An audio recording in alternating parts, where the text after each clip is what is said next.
Boss Ray, aside sa pedigree ng ibon, ano pa tinitingnan mo sa ibon? Pwera sa pedigree, yung body conformation o what? Ganon? Yung body conformation, lahat tayo, yung mga sanay na nag-aalaga ng ibon, alam na yung maganda at pangit.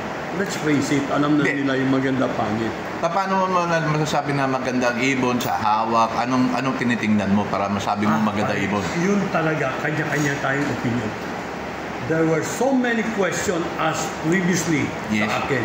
Hindi ko kayang sagutin yun. Kasi hindi ko ma-explain. Sa totoo lang, hindi sa ayaw ko kayong tama. Hindi ko kayang i-explain.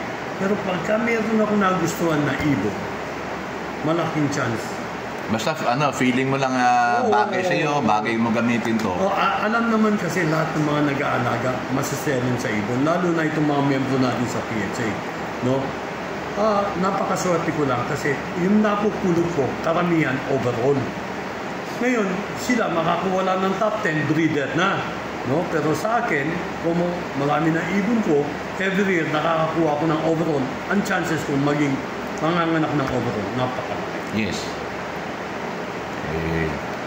So, ganun lang pala yun.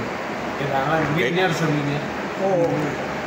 So, kahit na hindi same bloodline, no? Pwede mo sila i-cross. Oo, kahit na hindi same bloodline, lalo na special. Dito sa Pilipinas, napakainit. Hindi lang mainit, humid pa. Kailangan talaga matibay ang ibon talaga. Alam mo naman yung mga nai-import natin sa Belgium tsaka sa Holland na napakalamig doon. At summertime, mainit, especially Barcelona, pero hindi humid. Dito, napaka-humid. Ito yun ang problema natin. Kaya nga marami nga ibon na tumutukod, pagdating sa dagat, iinom na. Pag uminom na, hindi na marunong humangon, nawawala na, hindi na uminom.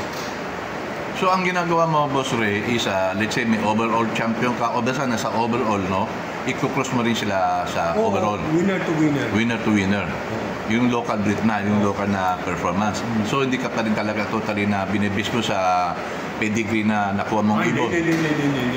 Pero pagka ang ibon talaga, nandun sa conformation qualities na gusto ko, gagamitin ko agad siya. Even sasaksakan ko ng 2K, kaya kong saksakan. Pero ang chances malabo, pero minsan kasi nagagandahan lang tayo. Based sa pedigree?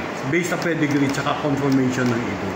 Okay. Well-bred yung mga ibon, mga kapatid ng mga ace, Olympiad bird. Pero, so, para sa iyo, mas malaki ang chances mo once na overall mo, cross sa overall, ganon? Oo, malaki ang chance. Saka alam kong yung mga characteristic nila magbabagay, malaki chance na makakuha. Ganun pala yun. So, this time, next year, in South natin, meron tayo Supreme 2K, no? Hopefully, Boss Ray, isa ka na naman dyan. Sana. Makasaman man ako, mabahagi man ng konti. No? Mabigyan ng konti. May trophy ba yun, boss? May trophy? Walang trophy yun. May trophy? Kung magbibigay kayo ng trophy, hindi mo... Laki. Ano mo kayo na... Hindi, parang... Yung MacArthur.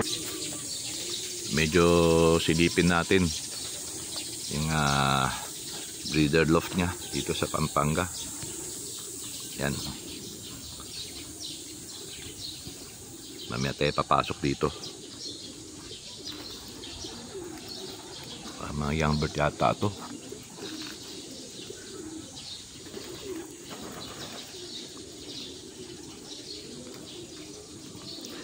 Daming itlog po. Ay, daming itlog. Daming ibon, no? Breeder yata ito. Breeder.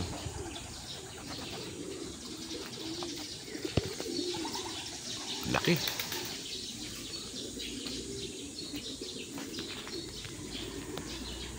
May pasok tayo.